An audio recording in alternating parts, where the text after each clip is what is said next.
ഷിരൂരിൽ മണ്ണിടിച്ചിലിൽ കാണാതായ അർജുൻ അടക്കമുള്ളവർക്കായുള്ള തെരച്ചിൽ ഇന്ന് പുനരാരംഭിക്കും. ഗോവയിൽ നിന്ന് കൊണ്ടുവന്ന ഡ്രഡ്ജർ രാവിലെ 10:30 ഷിരൂരിലെത്തും.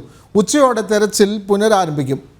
വിവരങ്ങളുമായി ഗോകുൽ കെ വേണുഗോപാൽ ചേരുന്നു. ഗോകുൽ, ഷിരൂരിൽ മലയാളിയായ അർജുൻ അടക്കമുള്ള ആളുകളെ തിരയുന്നതിനുള്ള ആധുനിക ഡ്രഡ്ജർ അങ്ങോട്ടേക്ക് എത്തിച്ചിട്ടുണ്ട്. പക്ഷേ ഇത് ഘടിപ്പിക്കുന്നതടക്കമുള്ള കാര്യങ്ങൾ ചെയ്യേണ്ടതുണ്ട്. അതുകൊണ്ട് ഇനിയും മണിക്കൂറുകൾ താമസമുണ്ട്. ഉച്ചയ്ക്ക് ശേഷം മാത്രമേ ഇതിൻ്റെ തെരച്ചിൽ ആരംഭിക്കാൻ കഴിയുകയുള്ളൂ എന്നാണോ ലഭിക്കുന്ന വിവരങ്ങൾ, ഗോകുൽ?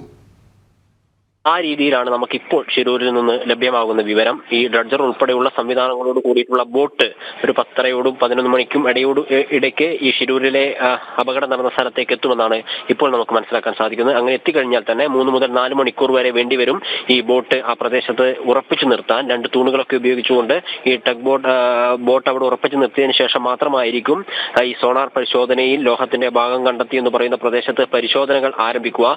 ഈ ബോട്ട് അവിടെ ഉറപ്പിച്ചു നിർത്തണമെങ്കിൽ 4 മണിക്കൂർ നീണ്ട ഒരു പരിശ്രമം വേണ്ടിവരും. അതിനുശേഷം മാത്രമായിരിക്കും ഇത്തരത്തിലുള്ള പരിശോധനയിലേക്ക് കടക്കുക. അങ്ങനെയാണെങ്കിൽ ഉച്ചയ്ക്ക് ശേഷം മാത്രമായിരിക്കും പരിശോധനയിലേക്ക് കടക്കുക എന്നാണ് മനസ്സിലാക്കുന്നത്. ആദ്യഘട്ടത്തിൽ 3 ദിവസം നീണ്ടു നിൽക്കുന്ന ഒരു പരിശോധനയ്ക്കാണ് ഉത്തരകന്നഡ ജില്ലാ ഭരണകൂടം നേതൃത്വം നൽകുക. ഈ 3 ദിവസത്തെ പരിശോധനയിൽ എന്തെങ്കിലും പ്രതീക്ഷയ്ക്ക് വക നൽകുന്ന കാര്യങ്ങൾ ഉണ്ടായാൽ മാത്രമേ തുടർന്ന് അങ്ങോട്ടുള്ള പരിശോധന നടക്കുകയുള്ളൂ. ആദ്യഘട്ടത്തിൽ ഈ സോണാർ റഡാർ പരിശോധനയിൽ ലോഹഭാഗം കണ്ടെത്തിയ പ്രദേശങ്ങൾ കേന്ദ്രീകരിച്ചിട്ടായിരിക്കും പരിശോധന നടത്തുക. ഇപ്പോൾ എന്തായാലും അനുകൂലമായിട്ടുള്ള കാലാവസ്ഥയാണ്.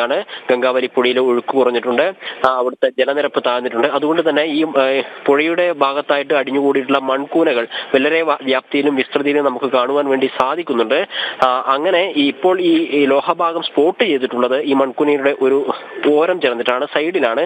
ആ ഭാഗത്തു നിന്ന് തന്നെ ഈ ലോറി ഉൾപ്പെടെയുള്ള സംവിധാനങ്ങൾ കണ്ടെത്താൻ സാധിക്കുകയാണെങ്കിൽ അത് വളരെ പെട്ടെന്ന് തന്നെ ഈ ഉദ്യമം അവസാനിപ്പിക്കാൻ സാധിക്കുമെന്നാണ് വിദഗ്ധർ പറയുന്നത്. എന്നാൽ അതിനു മാറി ഈ മൺകൂനയുടെ മധ്യഭാഗത്തേക്കൊക്കെയാണ് വരുന്നതെങ്കിൽ കൂടുതൽ ശ്രമകരമാകും ദൗത്യമെന്നാണ് മനസ്സിലാക്കുന്നത്. കാരണം ഈ ഡ്രഡ്ജർ ഉപയോഗിച്ചുകൊണ്ട് പ്രദേശത്തെ മണ്ണ് മാത്രമേ നീക്കം ചെയ്യാൻ വേണ്ടി പറ്റുകയുള്ളൂ. ഈ മൺകൂനക്കടിയിൽ വലിയ കല്ലുകളും മരക്കൂട്ടങ്ങളൊക്കെ ഉണ്ട് എന്നാണ് ഈശ്വർ മാൽപ്പ് ഉൾപ്പെടെയുള്ള ആളുകൾ വെള്ളത്തിനടിയിലേക്ക് മുങ്ങിയ സമയത്തൊക്കെ പറഞ്ഞിരുന്നത്. അങ്ങനെ വലിയ കല്ലുകളും പാറക്കൂട്ടങ്ങളും മരങ്ങളൊക്കെ വരികയാണെങ്കിൽ ഈ ഡ്രഡ്ജർ ഉപയോഗിച്ചുകൊണ്ട് അത് മാറ്റുവാൻ വേണ്ടി സാധിക്കില്ല. ചളികൾ മാത്രമേ മാറ്റാൻ വേണ്ടി സാധിക്കൂ എന്നുള്ളതൊരു മുന്നിൽ ഒരു പ്രതിസന്ധി സൃഷ്ടിക്കുന്ന കാര്യമാണ്.